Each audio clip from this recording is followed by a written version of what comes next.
Hello, everyone, and welcome back to another Angst Fear the Unknown talk. I don't know, I should have probably a better name for these. No, my character's shaking his head no right there. That's perfect. But I really want to talk about, depending on when I put this video out, either tomorrow or in 2 days, Texas Chainsaw Massacre, the game, is going to be putting out a mode called Rush Week.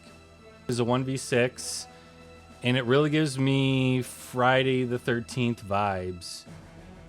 And that's kind of why I wanted to talk about it, because when I introduced this game, I was saying we took the concept of wanting to fill the niche of Friday the 13th, the game leaving functionality. Basically, the game's going to be non-functional at the end of the year, 2024. I do want to commend the team behind Texas Chainsaw Massacre for creating such a mode. I think they really understand that it's something that players are looking for, and thus why we're building our game.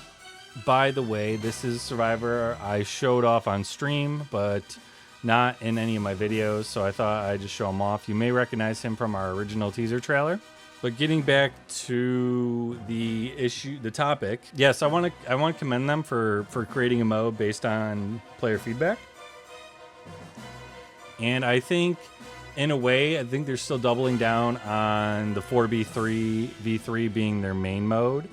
The Rush Week is completely solo queue and completely random. I believe you can either be Sorority Girl or Johnny. You're not choosing which one you want to be. And that's kind of where I want to be like, I don't know if that's the right decision. Creating such a mode that is going to expand the player base and then kind of hamstringing that mode a little bit to being quite solo, quite random, if you will, I think is a mistake. Like I said, when we built this game, we considered this part horror survival, part party game. Like, you're meant to just goof off and laugh with friends and have fun. And that mode, Rush Week, won't really allow that. So, I don't know if they will add that later on. They want to see how the mode does. But it really feels like a mini mode of the original horror asymm, the 1v. And, really, I think they should have went all in. And, really, probably based on the title of this video, that's why my team and I aren't worried about such a mode existing in what could be considered potential competition. I really don't think they wanted to fully vet that mode. We'll see. They might add to it, and especially if it's popular. But I think they still want their original gameplay of the 4v3 to be the main selling point of the game. So I don't think they're going to create something that's going to overtake it or replace it, hence their decisions. And hence it being, like I said, a mini mode. I think you could escape through the attic, and I think you can call the police and have to wait for the police to arrive. But there's more than one way to do that. But the escape routes seem less or not as in depth as I would have expected from such a seasoned team. So that's why I was like, okay, they're just trying something and trying to, provide a mode for some of the feedback they received. And I think that's great, because that means there's plenty of crowd that's going to appreciate the 1v7, maybe even larger. We might go even larger because our maps are quite large, especially this one. Taking a break from that topic and talking about my game, we could potentially go larger than 1v7, meaning maybe 1v9. I think once you get over 9, it might be a little too many survivors. But the first area is just that cemetery, this whole cemetery. You have to get through this gate, and then you're going to start focusing on potential escapes. The dead man's climb is going to be pretty scary. And then there's going to be a whole other map down here that's going to provide the majority of the escape routes. So we might even expand the number of survivors, especially in this map. That's a lot larger than the circus, even though the circus I think is still quite comparable, especially with the big top. But yeah, the point was, like seeing that as, people want that kind of experience or party mode. I consider it a party mode, or maybe that gameplay, feeling more, safety in numbers, is exposed to like some kind of experience level between survivor and killer in the 4v3. I do consider that a positive thing to see and hear about. And like I said, I wanted to give them credit for making such a mode because I really think that was spawned from player feedback. Will we see something similar happen in Killer Clowns? I don't know. But it's interesting to think about. They are a 3v7, so they already have that expanded like safety in numbers for the survivors, especially with all the weapons and tools that the survivors have. But that doesn't mean they want to change that core gameplay loop they've already created. And I think that's why we don't see the Texas Chainsaw Massacre group like really hammering in this new mode, just kind of like it's an addition. We take that, add to it, and even go further with our unique selling points. If you saw our interview on Twitch, we touch base on our unique selling points, and we will do so more as we get closer to our launch in Q1 2025. I wanted to talk about it, especially because I could see rush mode being fun, but I also could see rush mode not like fully scratching that itch that a certain part of the asymm player base has. And that's really why we made the game like we did. Like I really want you to just gather up your friends, bunch of survivors in the game. And I know you're saying, well, isn't that going to be too one-sided? What's the killer going to do? Well, the killer is going to have a whole bunch of tricks up their sleeve to begin with. They also can level gain experience and select perks.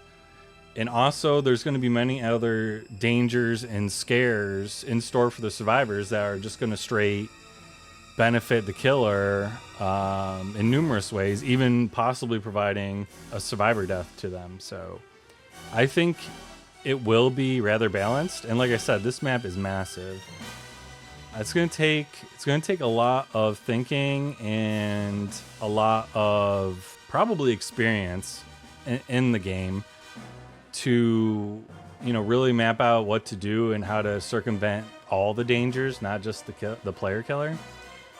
And like I said, we have those unique selling points that are really going to come in clutch, and I think mix up every game, which I think will provide uniqueness in a way that you don't know what to expect. Whereas like TCM, you start to learn the maps, you start to learn the exits, and you can just like sometimes go like that. Same thing for the killer though.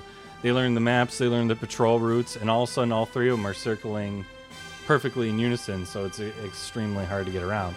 And I really think we're going to try to avoid a lot of that.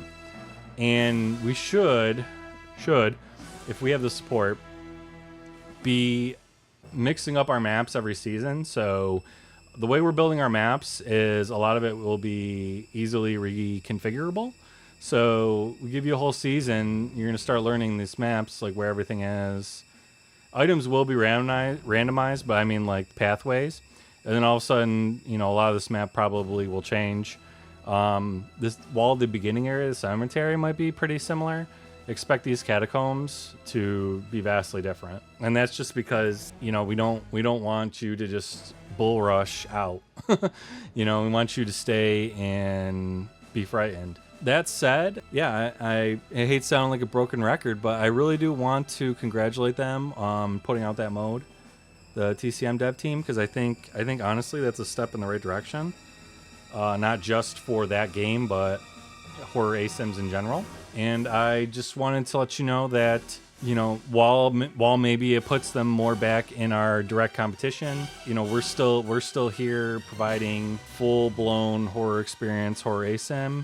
And like I said, I do consider that more of a mini mode. So please stay tuned for more. And yeah, I can't wait to show off more. There's so much I wish I could talk about, especially with our roadmap. I know that a lot of people are probably going to jump into this game.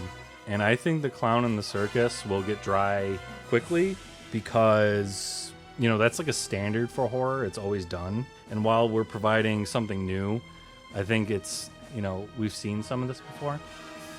This map and monster is what I would say are the highlight of the game. I think this map being massive and having like multiple layers, facets, both maps should have a secret exit that may be difficult for players to find, so that'll be fun. But I think the monster is going to be unique enough too that this will just be more interesting, more intricate for players. But the circus, again, I think I mentioned this before. The circus does kind of stand for like a beginning map monster, whereas this is, I consider, more intermediate. So I do hope people use that map monster to work up to this one for a better gaming experience. But there's no necessity for that. And I think when we hit the roadmap, if we hit what we want to hit for the first major season, we'll be putting out expert level maps and monsters from there. So it should be really cool. So with that, I'm going to wrap up this video because it's a little bit longer than I meant. I will hopefully shorten it.